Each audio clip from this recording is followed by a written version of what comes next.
The four-way system model is really built on understanding who you are, who are the others who are different, and how do we bridge that gap in all kinds of relationship, all contexts.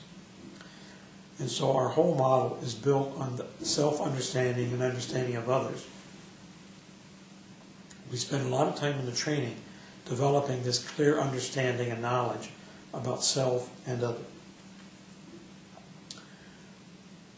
When I started reading the work of Daniel Goleman on emotional intelligence, I got extremely excited because his books, although they're well based on theory and academic knowledge and research, give no information on how do you achieve emotional intelligence. He just says what it is, and he leaves you to go out and discover this for yourself. Well, we have already developed the method how you develop emotional intelligence, because he defines emotional intelligence as knowing who you are, knowing who the others are that are different, and bridging this gap. And that's the whole essence of emotional intelligence. So we've been training all along, but we had not called it emotional intelligence. When I go into an organization now, and if they want emotional intelligence training, we have it. That's what our program is. If they say they want a training on team development, or they want a training on management skills, or they want a training on communication relationships, we basically are using the same strategies, the same techniques, the same training program. We haven't called it emotional intelligence. We're calling it what they want to achieve when they contract with us.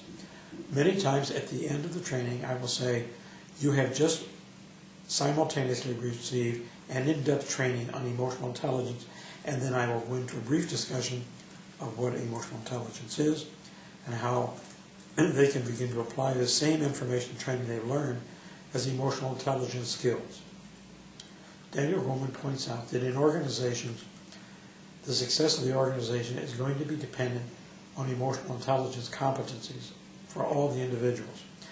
And he points out for management and leadership, 75 to 90% of their success is dependent upon their emotional intelligence skills. Obviously, these individuals have high intellectual intelligence, but that alone does not save the day. Many of these individuals fail because they do not have emotional intelligence competencies.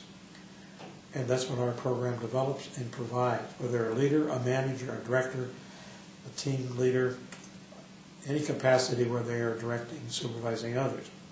But emotional intelligence is not just important for the hierarchy, it's important for everybody in the organization, because that's when the organization is able to work much more smoothly and adapt to all kinds of situations that come up where people really understand who they are and who they're relating with.